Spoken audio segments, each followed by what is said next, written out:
Good evening, everyone. My name is Dr. Helen Holton, Executive Director of the National Organization of Black County Officials. We are honored to be that you're joining us this evening for a fireside chat where we have a lot of distinguished guests and friends with us this evening as we're going to have a conversation with Mayor Pete, who's just arriving into the room. Someone should be letting him in. Before we begin, there are a couple people we have to thank that really helped to make this evening special. I want to thank Lamel McMorris, President and CEO of Phase 2 Consulting, also a board member of the NACP, the National Urban League, the National Action Network, and Morehouse College. Where does he find time to do anything else? We don't know, but thank you, Lamel, for your assistance in helping us get Mayor Pete here with us this evening. A few housekeeping rules. We would ask that everyone leave their sites on mute to make sure we have a good recording and bandwidth so that we can really enjoy the conversation with Mayor Pete this evening. And I want to thank our co-hosts for this evening. My boss, Commissioner Roy Charles Brooks from Tarrant County, Texas, chairman of the National Organization of Black County Officials. We refer to ourselves as NOBCO. The president of our membership association, Commissioner Rodney Ellis, who you'll hear from shortly as one of the co-hosts, and Commissioner Tony Carter, chair of the Ramsey County, Minnesota Commission. At this time, I'm going to turn things over to Roy Charles Brooks, our chair, and this meeting is being live streamed on YouTube so that if you missed the live screening, you can certainly catch it later on today. Thank you, Commissioner Brooks. Thank you, Dr. Holton, and welcome to everyone who tuned in for this very special fireside chat. As you probably know, NOBCO and NABCO are sister organizations. NABCO, whose president is Commissioner Rodney Ellis from Harris County, Texas, is our membership organization. That's where policy is formed and where policy is advocated for on behalf of Black folk living in counties in America. NOBCO, on the other hand, is a 501c3 organization. Our mission is to do contracting with the federal government and with the private sector to raise funds to sustain the operations of both organizations. We are so very pleased to have with us tonight for this fireside chat Mayor Pete Buttigieg, who is the secretary nominee for the U.S. Department of Transportation under the Biden-Harris administration. And I want to say to Mayor Pete, and I hope he is online and listening to us, that we know you have never been the U.S. Secretary of Transportation. And many of these questions that you get tonight may be policy specific. So give us the best answer you can. We're not trying to nail you to the wall on anything. Let's just have a chat and see if we can't discern directions that we may go from a policy standpoint. And you may take these questions as indicators of our areas of interest when it comes to transportation policy. Now, both our organizations, Mayor Pete, are affiliates of the National Association of Counties, which is counties what the National League of Cities is to cities. We have always had a working relationship with the National League. And in fact, we often say that counties do the work and mayors take all the credit. But it's said in love. Let me tell you a little bit about Mayor Pete. He is a 38-year-old former mayor of South Bend, Indiana, and soon to be nominee for Transportation Secretary in the Biden administration. Buttigieg is poised to become one of the youngest members of the cabinet ever, as well as the first openly LGBTQ cabinet secretary to be approved by the Senate. Buttigieg served as an intelligence officer in the U.S. Navy, including a tour in Afghanistan in 2014. He is a graduate of Harvard College, and Oxford University, and was the recipient of a Rhodes Scholarship. In nominating Buttigieg, Joe Biden said, he is a mayor from the heartland, a management expert, a policy wonk with a big heart, a veteran, lieutenant in the United States Navy Reserve, an intelligence officer deployed to Afghanistan while he was mayor, a new voice with new ideas, determined to move past old politics. He is equipped to take on the challenges at the intersection of jobs, infrastructure, equity, and climate. Having said all that about our very special guest, it is now my privilege to turn the platform over to NABCO President, Commissioner Rodney Ellis of Harris County, Texas, and to Ramsey County Board Chair from Ramsey County, Minnesota, Commissioner Tony Carter. Take it away, guys. Thank you, Mr. Chairman. Mayor Pete, thank you for being with us tonight. And if we ask you anything that you don't want to answer, don't answer it.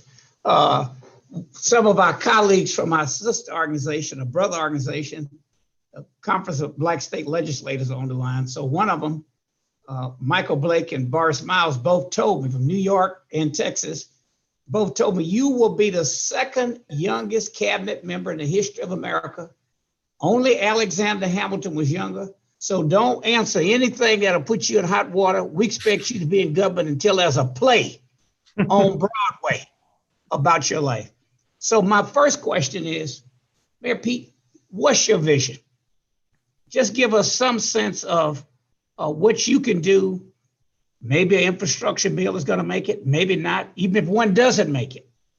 With that budget and the discretionary part, a lot of things you can do. Give us your vision, Mayor Pete, on what you plan to do in this position. Thank you, Commissioner Ellis, Commissioner Brooks, all of you, first of all, for the opportunity to be with you. And thank you also for acknowledging that when we first arranged this opportunity to come together, of course, it was before yesterday's announcement. And so while I can't get ahead of the incoming administration on policy matters, I'll do my best to respond to the questions that are on your mind. And also, just before responding to your first question, I just want to say a word about how important the work that you're doing is.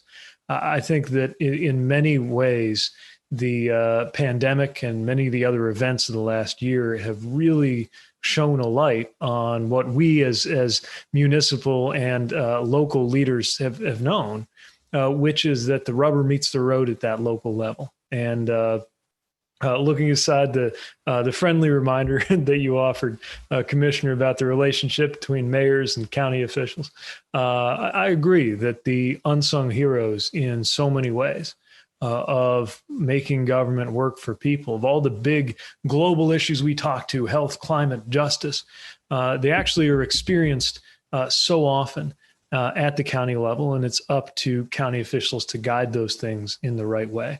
Officials often who are out of the spotlight except when something goes wrong, and others like, of course, the many public health officials typically operating at the county level, who never expected to be in the spotlight as much as they are and are doing extraordinary work. Adding to that, the Black perspective, both in terms of the Black elected leadership represented here and the Black constituents that you serve. I think more than ever, your leadership has been central and is so relevant to what must happen in the years ahead. So for those many reasons, I was so thankful to be invited and so glad to be able to spend some time with you. Let me share in broad strokes what I think will be top of mind as we look to the time ahead, especially when it comes to infrastructure. And here I'm not divulging any secrets, but pointing to what has been many times publicly stated by the president-elect, which is that dealing with the different crises that we face as a country has to be done in a way that that is overlapping, that recognizes the intersection of these things. For example, we know we have a climate crisis on our hands. We also know that we have an economic emergency on our hands. But if we think about climate in the right way, then we are also thinking about jobs. Climate and jobs should be a reinforcing dynamic, not two priorities that are pulling against one another. So how do we make sure that when we're talking about doing the right thing on climate, we're talking about creating more jobs? Well, where those two things come together so often is infrastructure, transportation, and those technologies. That is where so many of the jobs actually are. Upgrading grids, upgrading roads and bridges, preparing ourselves for the kind of rail and transit infrastructure that we need for the future is a question of jobs and a question of climate wrapped up together. We also know how important equity considerations are, how important racial justice is as part of the stakes, again, both in climate and in jobs. In climate, because we know, and many of your home regions have been examples of what's at stake here, we know that environmental justice points to the ways in which the harms of climate change and climate disruption are disproportionately visited upon the most vulnerable, so often communities of color. We also know that job creation has not always been equitable when it comes to American infrastructure, and yet also the case that some of the most important examples of Black economic empowerment come from leaders paying attention to the job creation opportunity of infrastructure. I think, for example, of the great Mayor Maynard Jackson in Atlanta, who understood that the opportunity to create a world-class airport for the city he served was also an opportunity to create world-class jobs, and insisted that those jobs be made available in an equitable fashion, and that was a leg up, helping to create and reinforce the Black middle class that Atlanta is so well known for today. So those lessons are going to be very much, I think, on my mind and very much taken on board, I expect, throughout the administration, as we think about how equity, infrastructure, climate, job creation all interact with each other. So that's in broad strokes. To get just slightly more specific, one thing we know is that the surface transportation reauthorization is coming up. Now, there's not a lot that parties can agree on in Washington right now, but one area where there's certainly bipartisan enthusiasm is the need to do more investment in infrastructure. And, in the past, Infrastructure Week has come to be treated as an annual punchline. Sometimes you'll hear a lot of fanfare about the plan for how the federal government would lead on infrastructure. And then when it comes to it, the plan turns out to be for locals to provide all the funding and do the work. And we have an opportunity, I think, to do something different. And we have an opportunity to do something better. And in putting together this package, I would expect that there are going to be opportunities to find perhaps strange bedfellows across party lines, even as Washington remains so bitterly divided in so many other respects. So we know that there is that immediate upcoming moment that's going to call for some very specific, real, and tactical investments. We also know that just as much of the CARES Act had to do with transportation, that pandemic relief, what's being contemplated now and what might be up ahead, also must contemplate transportation. And then you get to the actual role of transportation, logistics, and infrastructure in ensuring that this vaccine that is our light at the end of the tunnel is actually distributed swiftly, efficiently, equitably. This, too, I think, is something that, of course, will require a whole of government approach, but this is going to be very important in regards to transportation. Just the last thing I'll mention is that my perspective will, of course, be formed by where I come from and by having had that role in local government. And so much depends on ensuring that we have federal agencies and a national government that's responsive to what local leaders have to say. And having experienced that, knocking at that door in my state capital and in Washington as a mayor, I'm determined to make sure that we have the kind of responsiveness that's really called for to the people who are actually working the issues day to day, accountable to your constituents for getting things done. Mayor Pete, I do want to welcome Lamel McMorris. We leaned on him. He worked with your team to get you to come on. So thank you, Lamel. I'm going to ask one more, then Tony, I'm going to turn it to you to ask a couple. Mayor, everybody in Houston, which is where I'm from, Harris County, when I posted this notes, they all said they gave you money. I'll believe it because some of them I know how cheap they are. But a big issue here has been compliance with the goals of Vision Zero. And I was asked to ask you about your vision for Transportation Secretary being more than just building traditional roads and highways that in places like Michigan and Detroit, the chairwoman here from that county, so many of our cities and counties were disrupted. Black communities in particular killed by freeways that would go through our communities. So I want you to talk a little bit about alternatives to just freeways and how responsive you will be to local communities saying, don't rip our urban areas apart just to let people bypass Houston to get to the suburbs. We're for the suburbs, we need them, and we're for our rural areas, but we want to make sure we don't kill our urban centers in America. Yeah, I think this is such an important point. Misguided transportation policy has had a track record in our country of dividing neighborhoods, cutting them up and even wrecking them altogether.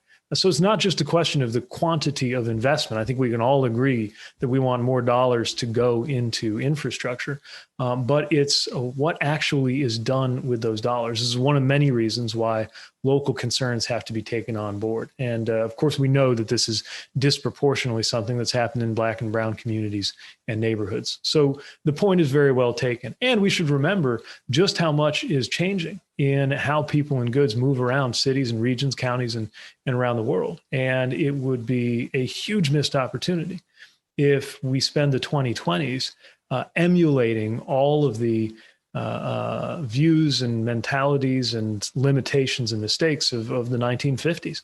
There are some things from the 1950s, like the willingness to invest in transportation infrastructure that we do well to revive. But there are other things from that mentality in that period that we've learned better. We've learned about the importance of the vitality of the urban core. We learned about the importance of making sure that planning decisions and infrastructure decisions don't just revolve around the car, but revolve around the human being. One of the things that I was proud that we were able to do in my own community, again, often in historically underinvested neighborhoods, was to reimagine streetscapes in a way that tried to have vehicles and pedestrians and bicycles and small businesses coexisting peacefully instead of just trying to make it all about having the roads basically function to evacuate the city. When we really want the roads to and everything that's invested in them to help add to its vitality. Now, I know that Secretary Fox, who I got to know well during the Obama administration, paid a lot of attention to this. And frankly, I should say that the constituents, I mentioned kind of a three-legged stool: climate, jobs, and equity among the things that are at stake in transportation policy. There is a healthy, robust, well-funded, and lively constituency, certainly for supporting doing the right thing on climate. There is a healthy, clear, visible, obvious constituency for job creation. Need to make sure there is just as much, just as loud and just as well received a push on the equity dimension of what's at stake, so it doesn't take some sort of back burner or back seat. Because I do think with the possibilities for what could be coming in terms of resources for infrastructure comes a risk based on what we've learned in the past. If those resources are applied in the wrong way, or applied in a way that fails to take on board the concerns and the considerations of those who are going to be impacted by it for generations. Thank you. Chairwoman Carter, I'll turn it over to you for a couple. Unmute yourself, Tony. Yeah, Tony, unmute yourself.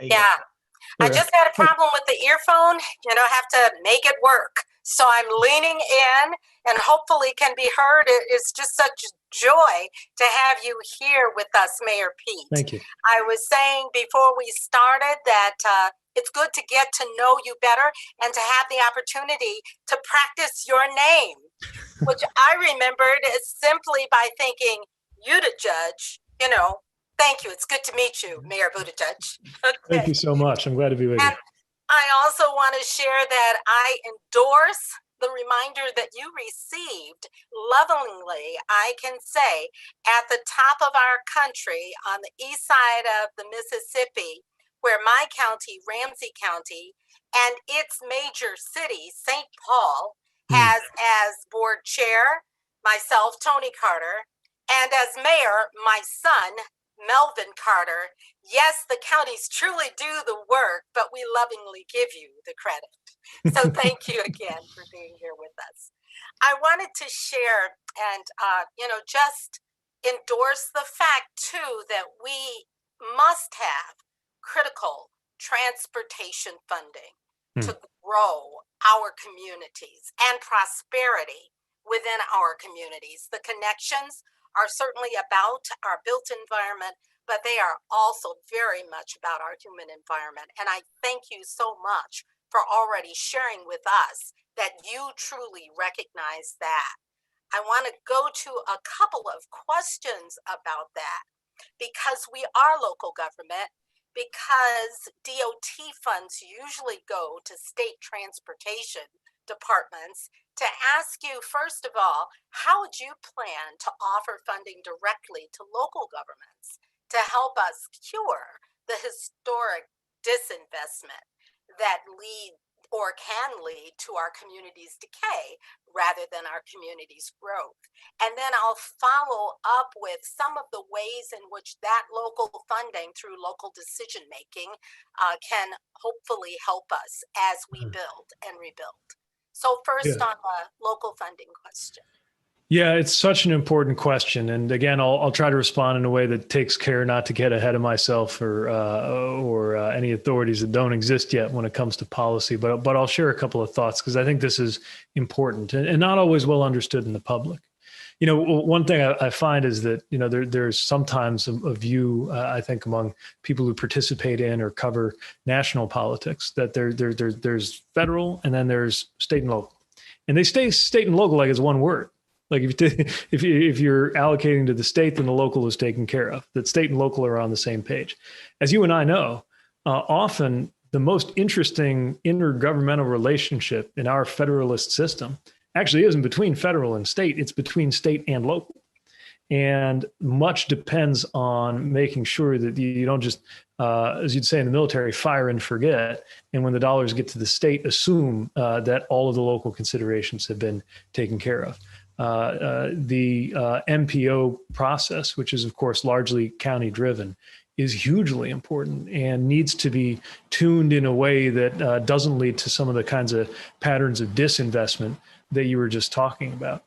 So whether we're talking about how the overall flow of funds works and ensuring that there is regard for what happens once it reaches the states, and not just supposing that's all there is to be interested in, or some of the other parallel flows of funding that also exist. And here I would point, again, looking back to the tenure of Secretary Fox, to something like the Smart Cities Challenge grant, which is basically an invitation to communities and regions to compete directly for funding to support the innovation that they were doing.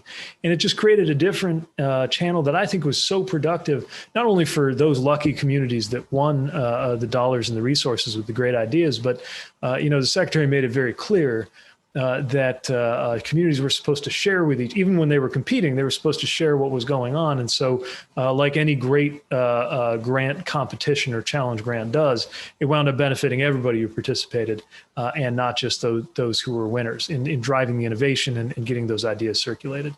And that's something that really made an impression on me when I saw how that worked. And that's an impression I'll be bringing with me to Washington. So those are just a couple of thoughts. I guess the last thing I would mention is process, right? So making sure that the voices of the neighborhoods, which come through those who are elected at the local, municipal and county level, that those voices are heard and are heard directly. Knowing that sometimes the ideas that carry the day in state capitals are just different, especially when you have the preemption issues that go on between state capitals and locals. And again, as a mayor, I'm very attuned to that. So these are some of the things that will be on my mind. And I think, that's just the beginning of how we can explore the really, really important question you raised. Well, we certainly appreciate having a local government partner who now is in this position to assist us. I'll go on to a second question since I'm allowed, and that would be that most federal funding programs have put restrictions on local hiring requirements in line with the need for those funds to come locally to us. Even when they don't, and those requirements exist, it can hurt our local economies.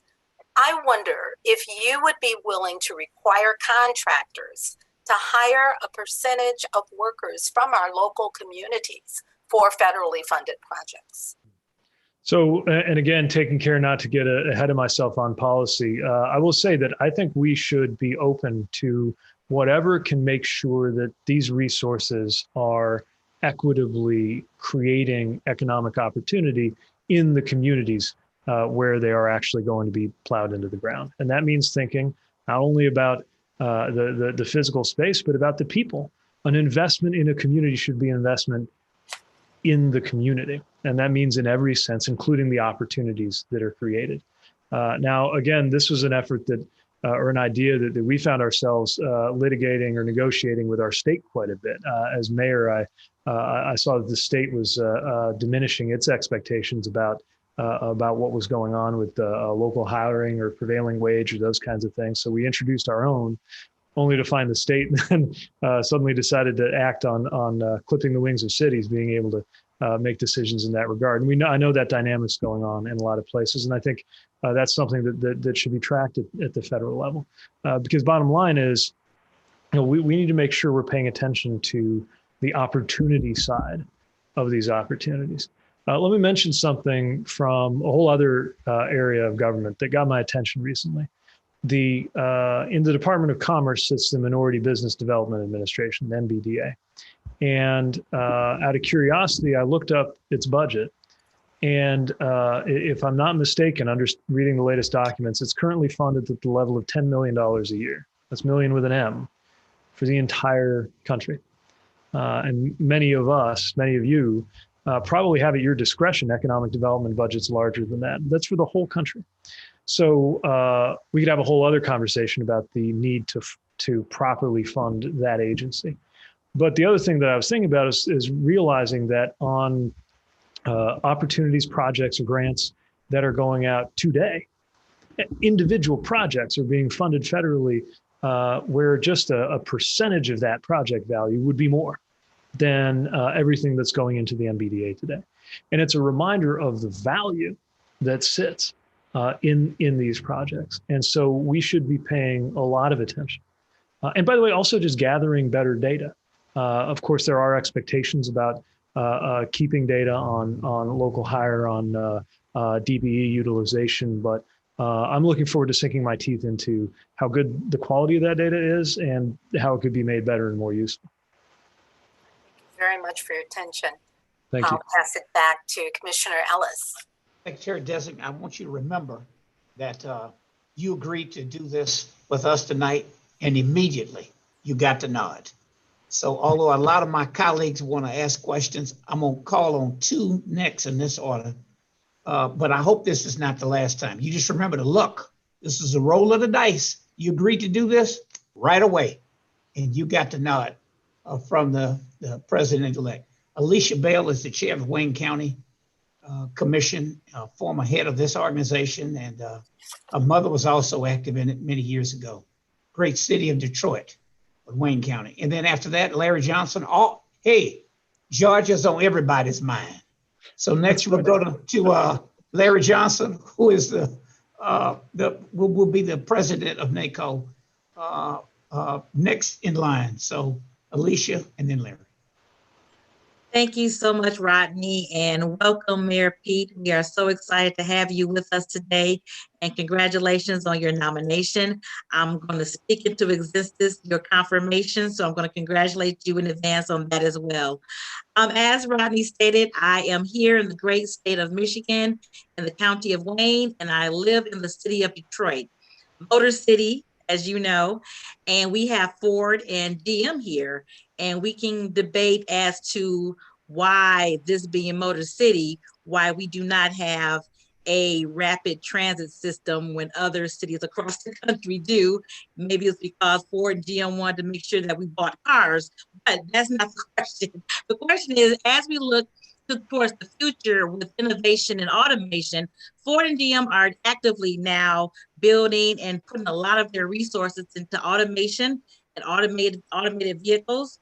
And I want to know what your thoughts are on the interface between automated vehicles, which would then, of course, mean automated with our roads to accommodate those structures. And how does that interface in that future? And what does it look like in your mind? What a great question. And I'm excited to be talking with you. As you know, I married into Michigan, and I can almost, I sound like Sarah Palin, but I can almost see Michigan from my house. We're so close to it. So I'm pleased to be with you. And, this question of automation is hugely important, and I think not getting enough attention, partly in terms of the concern or harm side, because we know a lot of jobs or functions will be automated away, but also on the opportunity side, because it could unlock so much more potential. And, I may not be the only one here whose mother has a much more sophisticated car than he does. I drive a Chevy Cruze, and it has cruise control, but it's pretty straightforward. She has this car that's just like a spaceship, and it feels to me like it's already halfway automated. The cruise control can read how far the car in front of you is. When I'm driving her somewhere, I feel like I'm halfway to autopilot. And of course, there are defined levels of automation leading to the highest. The lowest most of us have. I mean, that's cruise control. But at the highest level, you don't even need to be driving. And more new vehicles are somewhere in between.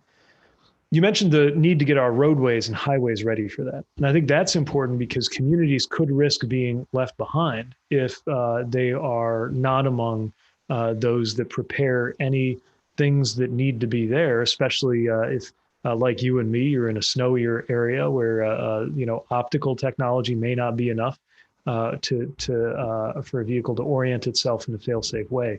You may need other kind of physical resources there.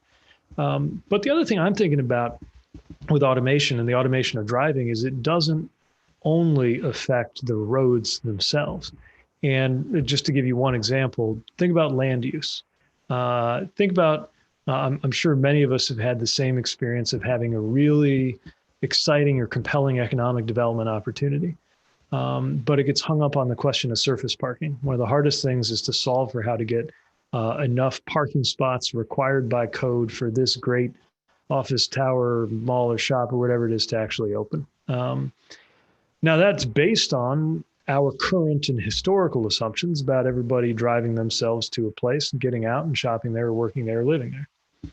But if we're really thinking ahead to a world where there are more automated vehicles than not, parking goes away, right? If the car can drive you, then you don't really need it to be anywhere in particular. They could live in an inexpensive place and sleep there between, midnight and 4 a.m. when not a lot of people want cars. And then they kind of get summoned and they find their way onto the roadways, which means much less land would need to go to parking in scarce areas where land is scarce in urban cores. On the other hand, if anybody can be in a vehicle and you don't have to worry about driving it, chances are more people will be in vehicles. And not just that, the same trip will now involve more vehicles. Think about mom and dad have one kid going to dance practice, one kid going to soccer practice, and the third kid's kind of little, so they're going to take them with them shopping, but then dad's going to go off to somewhere different than mom is on that Saturday until they loop back and get the kids.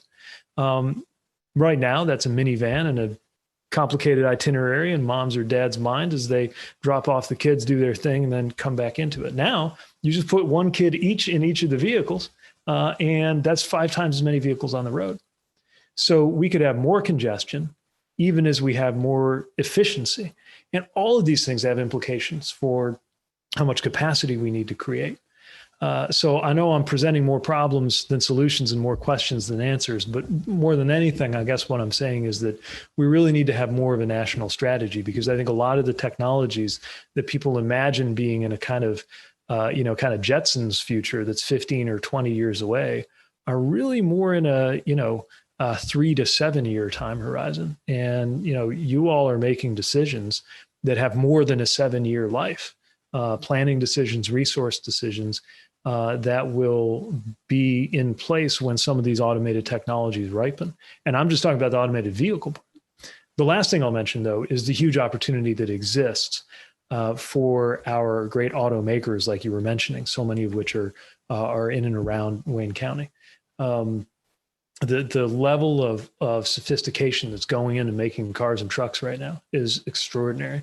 And then alongside AVs, I would place EVs. I'm so excited about what's happening. I mean, if you see, the electric vehicles, I'm talking trucks that are planned to be rolled out in the next couple of years. It's so exciting. I'm not the kind of person who covets cars and trucks, but even I get excited looking at this. But the kind of job creation that's available there, some of those things are calling for different skills than we've had in the past. It's becoming a combination, really, of a software project and a hardware project. And we got to make sure we're equipping our workforces for that as well. Thank you so much for your time, and I look forward to your leadership. Thank you. Likewise. Thank you. Charges in the house, Larry. Oh man, we're doing good down in Georgia. I'm in DeKalb County, Georgia. I just talked to Warnock tonight, and he's fired up, and we're voting like the November 3rd election. So I'm excited. I even got women. I saw a grandmother take her grandchild in the baby car seat into the polling place. I said, that's excitement. So thank you, Mayor Pete, and for being on, and thank you, NOBCO, for what you all are doing. We appreciate that. I'm Commissioner Johnson of DeKalb County, Georgia, of course, the home of Stacey Abrams. And we just thank you for being here and listening to us. I'm about 10 minutes from the world's busiest airport, and I'm right close to Atlanta, as well as CDC is our home. I'm also joined by Lisa Cupid tonight, and she will be the first African-American female chairwoman for Cobb County, the home of Newt Gingrich. So you've seen how the change has happened. Good. And so we're excited for your leadership. My question is something I know you may have to wait on, but want to answer sooner than later. is we would like to have more funding come directly to the counties as opposed to going to the state to help us, because we really know and understand what the needs are. Commissioner Ellis talked about alternatives. I have a lot of trails in my area, one of the highest trails for urban area. Of course, you heard about the Beltline, but we're not in Atlanta, we're outside, and we know that poses some challenges around gentrification. But we want to make sure that we have more decision-making power on the federal dollars. Can you give us just an inkling? I know you're a local mayor, so you understand the pain that we have. Mm-hmm. And also, second question is regulations. Even if we get the money from the federal government, a project that may take a year, it may, with all the regulations we go through. I had a sidewalk project. It was like 4 miles. It took me about 10 years to get it completed. And I started funding it about, of course, 10 years ago. And we finally got it completed last year. So help us around getting more local money. I mean, more federal money to the local governments, and also clamping down and getting these regulations out of the way so we can get people walking, biking, or on trails. So let me begin by saying that I hear that message loud and clear, and it rings in my mayor's ears, and this rhymes a little bit too with what I think Commissioner Carter was speaking about earlier, and this is so important, right? Because the level of government that is closest to the concerns the people we're serving is local, and we can't just assume that every state has perfectly taken on board the concerns that are, or frankly, the wisdom that emerges at that county level. And we need to be attuned to that. And I hear you on the regulatory side too, because of course, as mayor, I've certainly lived that. You get so tangled up in procedure. And there's a real sense of urgency. First of all, of course, to get the result, to get the fruits of that trail or that project that you want to deliver for your constituents, but also because right now we don't have time to lose on the economic benefit of getting people actually physically working and preparing this. I did not understand. I got a real education during my time as mayor. I always thought the kind of planning, engineering, approval stuff, you kind of do that, and then the real kind of bulk of the work is in what's actually going into the ground. But from a timeline perspective, you're lucky if you can get to the part where dirt is moving during your tenure in office. And much of that surely is something that can be improved on. And so, what I can tell you, again, I can only say so much so early as we are gathering now, but part of what I always tried to bring into the city that I served was, bring me a form that's 17 pages long, and let's find out what it would take to get it to 2 pages instead. We actually did that. Another exercise that I actually believe it was a county leader who did this that I love was that after being elected, I wish I could remember his name. I think this was in Pennsylvania. Understood that some of the businesses, small businesses in the county he served, were going through just a ton of red tape. And so he said, imagine that I'm a permit. And he started going through his own offices that he'd just been elected to lead. So show me where I go. What drawer do you put me in? How long do I sit there? Who takes me out of this basket and puts me into that basket? And literally, physically took himself in this county office building through the journey that piece of paper went through between being submitted and being approved. And discovered, of course, that if you just didn't have it sitting in this drawer for quite as long, or if you move these two parts of the process closer to each other, you get a lot done. And I'm saying that because in addition to the things that will require legislative attention, don't get me wrong, while much depends on what is about to happen in your neighborhood, I think that either way we can have legislative action, at least as regards infrastructure.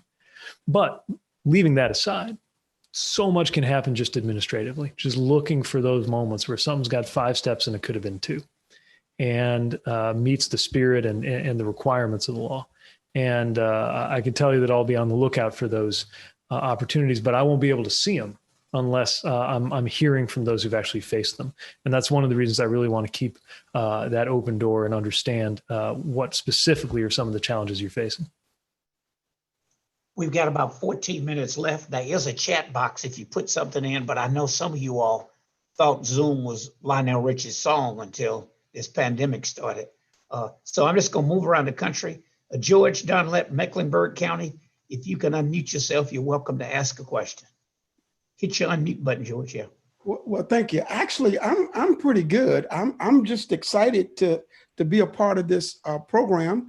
I listened carefully to the responses that Mayor gave to my good friend from Chicago, and so I'm excited that the federal government is going to play a part in the expansion of our light rail and our airport in Charlotte, so we can get to be like Larry Johnson in Atlanta. But thank you for the opportunity. Thank you. I'm going to go to Shelby County, Tennessee. Well, Michael, you went off, but I think your colleague Ford. Edmund, are you there? Edmund, okay, there you are, Michael. You got on before I did. Michael, if you might, on behalf of Shelby County, Memphis, yeah, Tennessee. I'll defer to our commissioners from Shelby County. How well we work breath together. of fresh air. You sure? Because you go right ahead. You got there before me, and go ahead, you're in Commissioner. the industry. You Commissioner sure? Ford. Absolutely. Okay. Well, good evening, everybody, and good evening, Mayor Pete, and congratulations in advance. I'll just simply say that I'm not trying to jinx anything.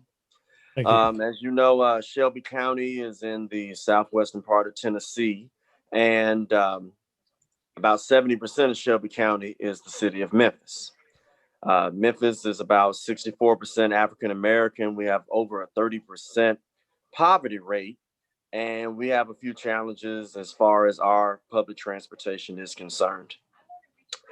Shelby County government, as well as city government, have tried to find ways of ensuring that those who either have the desire to use our public transportation or have to use our public transportation to go from point A to point B, whether it's going to school, whether it's going to church, whether it's going to work. Many of the things that we have been looking at the last 2 years have concentrated on making sure that not only we look at particular corridors of Shelby County and the city of Memphis, but we want to make sure that the access is available for all areas. We are about the size of New York City. We just don't have the density, but we're looking at particular things that we could possibly do. We were able to get a few grants that dealt with our Poplar Corridor, which is located in our eastern part of the city of Memphis. But we're also making sure that we look at other areas, because recently we have either had to lose a few bus routes, and many of those individuals that are underserved have either had to walk or they've had to use some type of other transportation that's not necessarily reliable. And my question would be, I know that the city of Memphis is not just one city that has underserved individuals and a high poverty rate.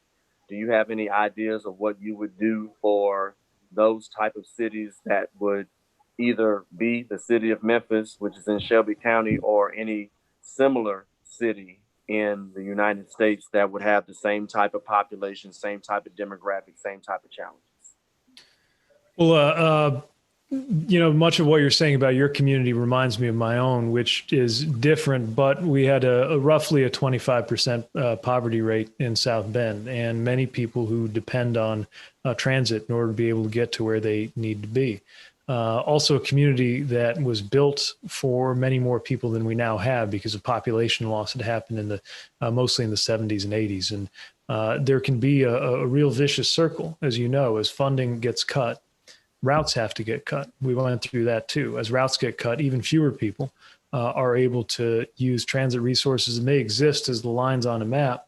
They're only coming around once an hour, or they don't run on weekends or after certain hours, when, as we know, it's often our lowest wage workers who are also expected to work outside of a 9 to 5 pattern. And you wind up seeing these traps emerge. And one of them is the vehicle ownership trap, where you don't have the means to have a vehicle. You need a vehicle to get to half of the jobs. In your community, a lot of the jobs around logistics and being able to get to warehouses that, again, have 24/7 staffing needs, right? and decent but not lavish or very high-paying jobs. So this is, as you say, is a pattern that I think is present in a lot of communities that resemble in some way, at least in terms of the density or the economics or demographics, what you're experiencing in Shelby County. Now, part of it, of course, is there simply it has to be more resources. There's got to be more resources for transit. We can't. There's still this mentality that transit resources are supposed to pay for themselves or break even. Private vehicle ownership doesn't break even. We subsidize it. That's what paving roads is. And yet there's still this idea that somehow buses or light rail are supposed to break even. That's not the point. The point is to unlock all of the economic potential and the human potential of people being able to get to school or work or church or shop or whatever it is. Now, I also think we should look at new ways to support people moving around, because when you have a community that's not as dense, a lot of times you really rely on a kind of hub and spoke model, but that doesn't always make sense either. I remember, whenever I was on the bus here in South Bend, I'd ask a person sitting nearby where they were headed, and one person was going through about a 3-hour commute to get to work. And this is not a big city. But it's because he had to wait for a once-an-hour bus, get all the way downtown, change, get all the way out to go from, this place on the wheel to here, because you got to go through the middle. What are some of the alternatives around that? How can the last mile be different? Well, part of it, of course, is about planning. There's just the layouts of our communities. That's a longer term goal. Part of it is thinking about micro mobility, right? I think there's an image around bike share, scooter share, some of these things that it's kind of this trendy thing for college students or something. But actually, in some cases, can be a big part of the solution for that last mile if we get it right. And we shouldn't be afraid to offer financial support there. I'm interested in some of the possibilities of rideshare, but it can't be done in a way that's at the expense of transit, digging that hole even deeper. The question is, how can there be some kind of partnering, especially if it can be done in a way that recognizes the rights of workers who are getting people to work and is supportive of those wages and those opportunities for union organizations. So these are, I think, very 21st century opportunities that could help us solve some of the challenges that we have in front of us. But it's got to be guided in a way that ultimately starts from the question of, okay, how can we make sure somebody's better supported in their basic aspirations of getting through life? How can we make sure that the transit and planning environment they live in is going to help and not hurt? And that means partnering with labor, with business, with state, federal, and local government to get better answers. And it means actually asking people about their own pattern of life. Sometimes I think a formula emerges from an analysis, and you find out that nobody actually checked people's stories of why they take the routes that they do. And if you miss that human factor, then often the routes wind up not serving, those precious limited routes wind up not serving the people the way they could have. Secretary Designate Mayor Pete, you've been very generous with your time. We hope you're going to come back. I'm going to turn it over to Helen. Before I do that, I want to just thank you on behalf of our Chairman Roy Brooks from Tarrant County. They put both of us on here because we know your mother got 2 degrees from University of Texas, by the way. Done your research. We did that. We have great staff. And also I want to thank you on behalf of Chairperson Tony Carter. And Derek Albert couldn't be on the line. And Roy, if that's all right, I'm going to turn it back over to Helen. I want you to remember this, Mayor. Pete can come back. You gave us 1 hour. Helen's going to wrap it up and give you 5 minutes back because we expect to see you again. I will remember. And I'll look forward to our next meeting. Thank you so much, Mayor Pete. I can't tell you how elated we are to have you with us this evening. And I'm certain this will not be your last visit with us. As affiliates of the National Association of Counties, NABCO, we do meet whenever they meet nationally, but we also meet independently on our own. And so we will be reaching out to have you come back to a broader audience of our county officials once you are entrenched in that job as Transportation Secretary, to visit with us, to really hear the voice of the people. As you know, local politics, local governance is where the rubber meets the road. And that is where we live every day, 24/7. And so having that relationship, understanding there's not been a major transportation bill passed by Congress in over 20 years. We are long overdue. Our roads, our airports, our ports are all suffering because we cannot get long-term funding from the federal government. So we will certainly look to you, and please look to us to help you get what you need. And let's push this from the bottoms up.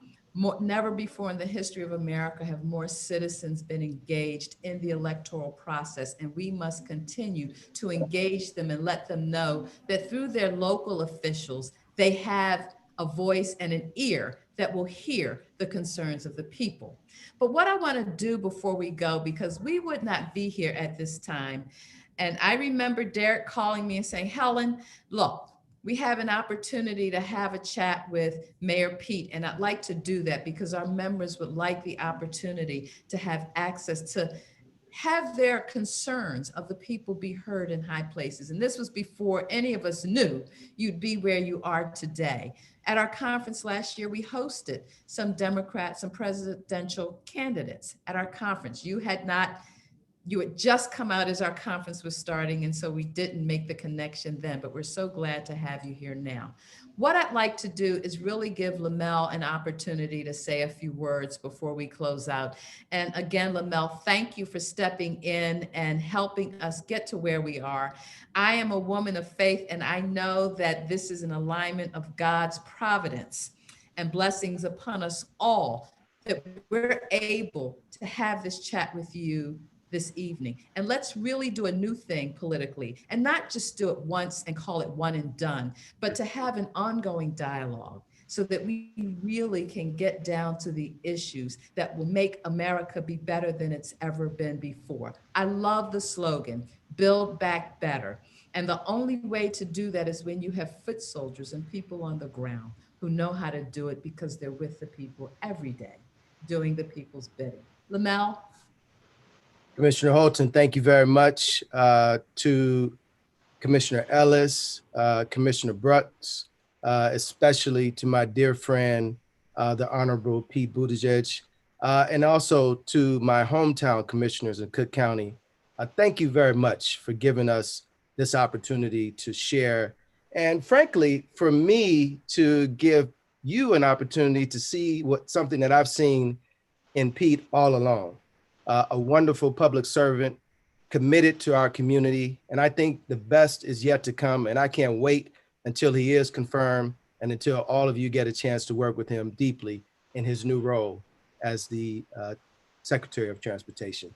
Pete, thank you very much for your time, my friend. We really appreciate you. Thank you. So good seeing you, Lamel, and thanks to everybody for this opportunity. Look forward to remaining in touch. And Mayor Pete, I just want to share with you, we had a couple hundred folks on YouTube that were Wow, watching the great. live stream, and we have some questions there. We will forward them to your Please team do. so that we can get back to them. And go to our website, NOBCO.org, because once we get those questions, the answers to those questions, we'll put them there, and visit our YouTube channel if you were not able to catch this live meeting, so that you can catch the repeat of our fireside chat with the Honorable Pete Buttigieg, Transportation Secretary nominee for the Harris-Biden administration. Thank you all for tuning in and joining us. We wish you all a very safe and blessed holiday season. And remember, wear your mask. Have a great time. Bye. Stay safe, everybody. Thank you. Happy holidays. Thank you. Thank you so much, Mayor Pete. Thank you, Pete. Thank you. Thank you. Happy holidays, everyone. Happy holidays, everybody. Thank you. Thank you. So much. Merry Christmas. Jeff. Thank you, everybody. Great event, everyone. Be safe. Hey, love you, Lamel. I'm gonna call you, man. Thanks.